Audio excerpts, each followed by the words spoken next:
Fugindo aos grandes horrores que vão pelo Paraná. Rebeldes e jagunços contra as tropas militares. Rádio gasta, bota, vai pra vala. De um lado pro outro, pisou no pé do coroné. Não gostou, arraste um pouco, ou se ajunte com José. Esse podcast apresenta e posteriormente analisa o conto O Furo da Rosquinha, de Christian Costa Batagelo, uma lenda do contestado, adaptado por Gustavo Antônio Pereira, Leandro Antônio Batista e Luísa Faraco Meneghel. Essa é uma produção feita para a disciplina de Prática Curricular Imagem e Som 1, do curso de graduação em História da Universidade do Estado de Santa Catarina.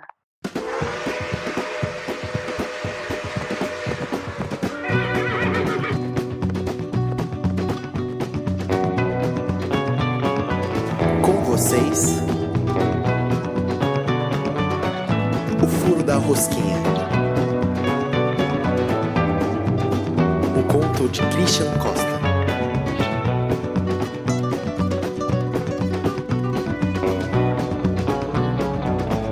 Estrelando Gustavo Antônio Pereira.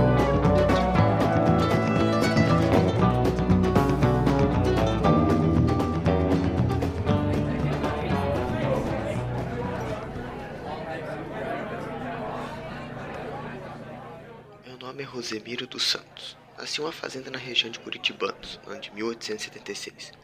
O primeiro de 6 filhos de Dona Marilda e seu José Antônio. Vi uma vida tranquila até que a máquina de ferro e os americanos chegaram.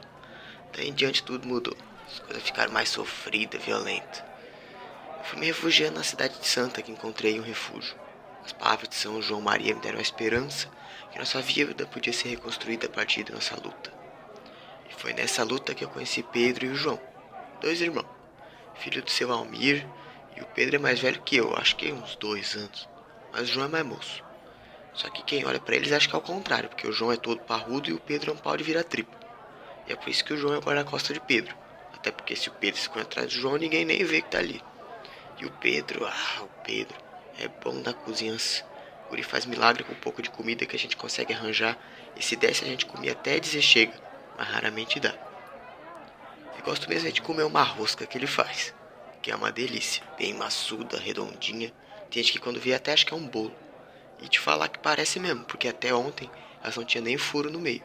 E essa aqui é a história que eu vou contar pra vocês. Ontem tava eu, o Pedro e o João, lá no meio do mato. Nós formávamos um pequeno piquete. O João tinha trazido umas rosquinhas pra gente comer, que estavam até bem pesadas. Eu tava com uma pena do coitado do Malacara, meu cavalo, que na idade dele tava tendo que carregar não só eu, como também a rosquinha do João, que eu tava comendo no caminho. Mas foi o próprio Malacara que salvou minha vida. Os pelos da crina deles deram um aviso. Ele ouviu o inimigo chegando e eu, distraído com a rosca, não tinha nem percebido. Se não fosse o Malacara, não ia ter conseguido me abaixar a tempo.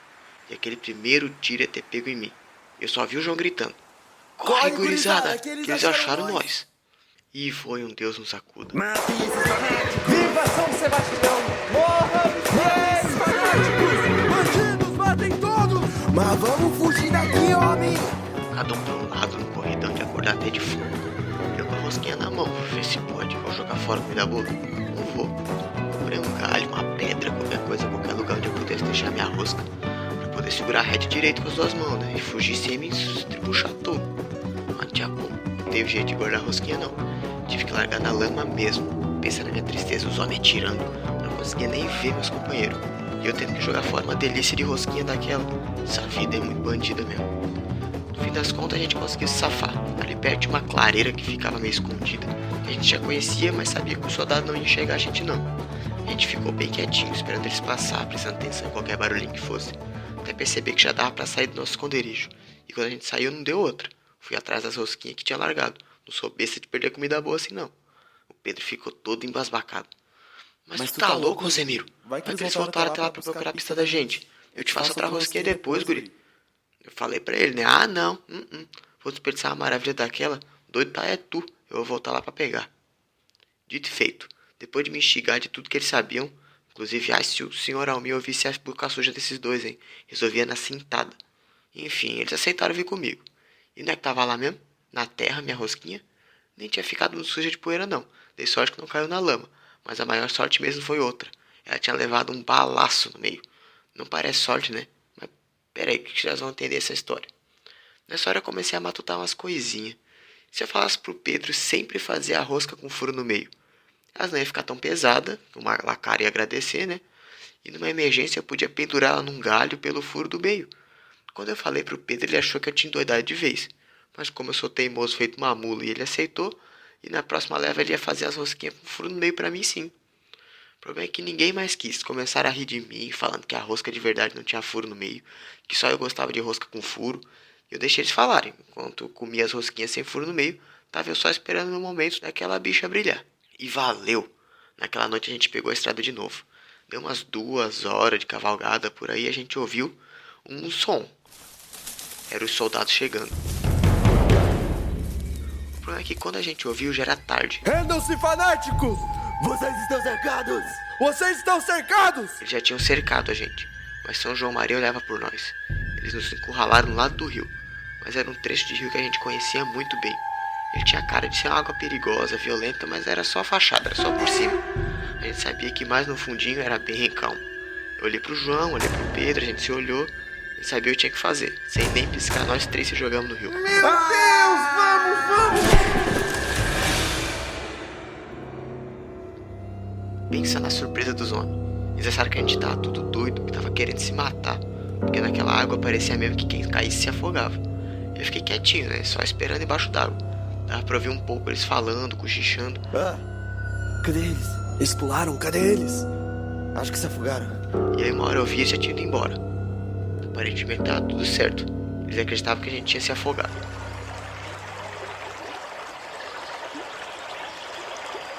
Com muito cuidado, sem fazer barulho, eu levantei. Quando botei a cabecinha pra fora da água, fui bem devagar. Primeiro um olhinho, depois o nariz, né? Dei aquela respirada funda. Aí botei o restinho da cabeça. O problema é que o João e o Pedro não estavam aparecendo. Aí que eu me toquei. As rosquinhas sem furo, pô. Elas eram tão pesadas, os dois comeram tanta rosquinha que não estavam leves o suficiente para sair debaixo d'água. Mergulhei correndo, 3 braçadas. Já tinha dado pra ver que os soldados já não estavam mais ali. Aí mesmo que eu fui atrás deles.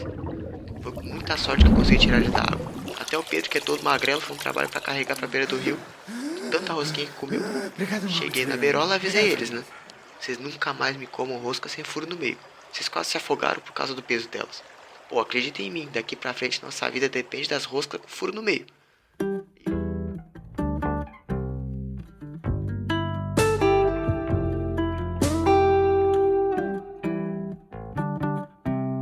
E aí, com toda essa história dita, foi assim que surgiram as rosquinhas com furo no meio.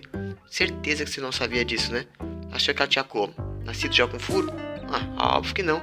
Agora você sabe. As rosquinhas inventadas por Rosemiro.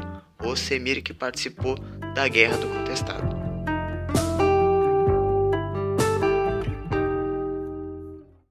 Por favor, peço atenção e que me escute com cuidado. Vou cantar neste tabrado com viola bem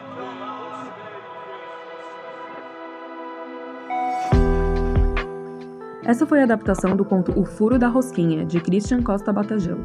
Ele está no livro Lendas Caboclas do Contestado, organizado pelo professor Guerino Beber, doutor em letras, em outubro de 1989, na cidade de Caçador.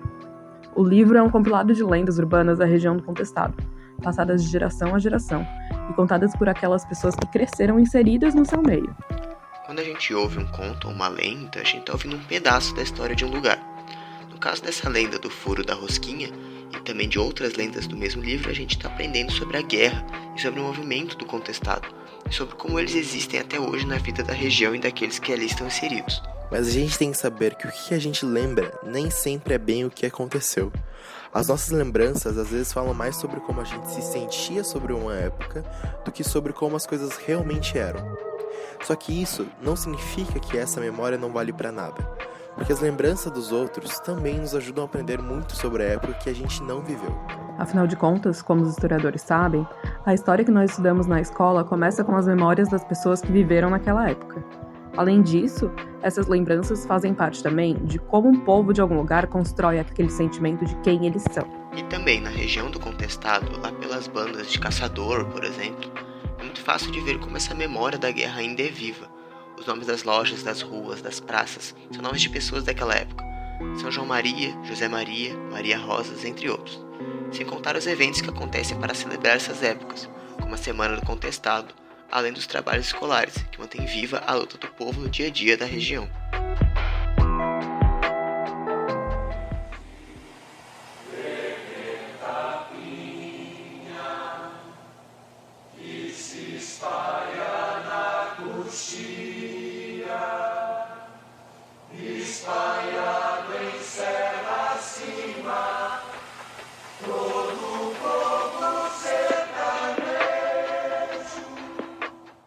Outra coisa muito importante quando a gente está lembrando de uma época é a paisagem que vem junto com a memória.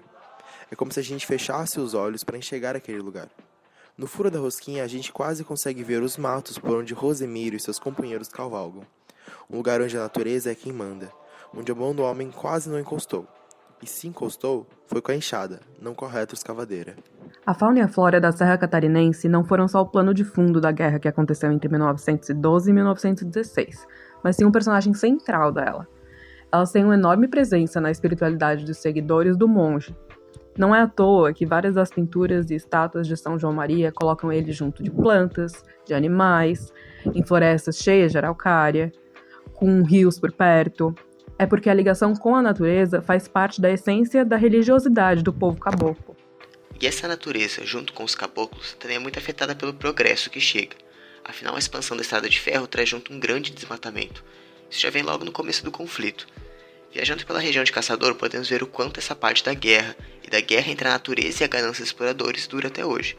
Poucas araucárias ainda resistem, solitárias em meio às florestas de pinos plantadas pela indústria madeireira. O pinus é uma árvore muito mais lucrativa porque cresce mais rápido e em menor espaço de terra, mas não é uma árvore natural da região, e causa mudanças no solo em que é plantado, mudando o bioma assim da região. Mas essa mesma natureza que sofreu com a chegada da estrada de ferro foi uma arma para os caboclos durante a guerra.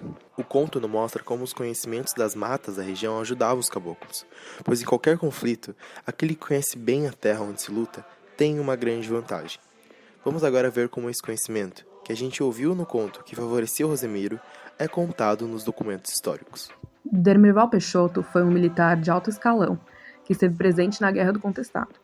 Ele escreveu seu relato do conflito, chamado A Campanha do Contestado. O livro é uma ótima fonte de informações sobre a campanha dos militares contra os caboclos. Lendo as palavras do Dermerval, podemos ver como os soldados eram afetados por essa falta do conhecimento da terra, porque as suas táticas de guerra não pareciam se encaixar nesses matagais desconhecidos. Preste atenção no trecho a seguir. A natureza reage vantajosamente contra a geometria das táticas, e o jagunço, sabedor dos recôncavos e das modalidades do terreno circundante, aproveita habilidosamente essas dificuldades contra os expedicionários. Peixoto, na página 155. Vale salientar que temos que prestar atenção aqui em como a palavra jagunço é quase que um xingamento. Dermerval se refere aos caboclos dessa maneira, e nós que estamos lendo precisamos lembrar que é um texto escrito por um inimigo dos caboclos, e acaba vindo com suas opiniões e seus preconceitos. Em outras partes do seu livro, Dermerval chama as estratégias dos caboclos de guerrilha da floresta. É mais uma lembrança sobre de qual lado a natureza estava. Em outros trechos, também podemos ver outros elementos da terra que quase se aliavam aos caboclos, como o canto dos pássaros, que avisava os caboclos da chegada dos militares. Isso é um claro sinal de quem não conhece a terra, pois quem é da roça sabe que se tem um pássaro por perto, eles vão se assustar e levantar voo com barulhos inesperados. Mas quem vem das cidades barulhentas se esquece como funciona a natureza.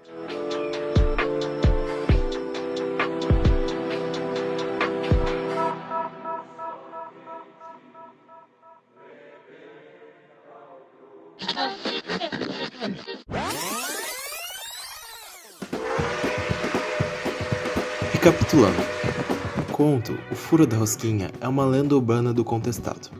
Nele, Rosemiro e seus companheiros são perseguidos por militares comandados pelo governo brasileiro que buscam desmantelar as forças populares do movimento contestado em uma guerra que durou de 1912 a 1916. Rosemiro conta que foi em meio a esse conflito que foi inventado o furo que até hoje existe no meio das rosquinhas. Apesar de lendas não poderem ser consideradas como história ao pé da letra, elas são ótimas fontes de informação sobre um período de tempo ou sobre um povo, desde que a gente saiba como interpretar essas informações. Na Guerra do Contestado, a truculência dos militares e a ganância dos exploradores deixou marcas profundas, tanto no povo quanto na terra.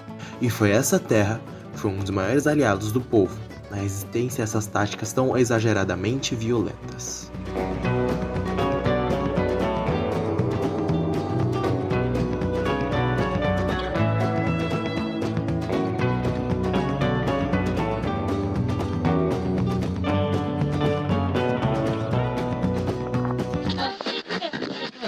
Esse foi O Furo da Rosquinha, de Christian Costa Batagelo, uma lenda do contestado, adaptada e analisada por Gustavo Antônio Pereira, Leandro Antônio Batista e Luísa Faraco Meneghel.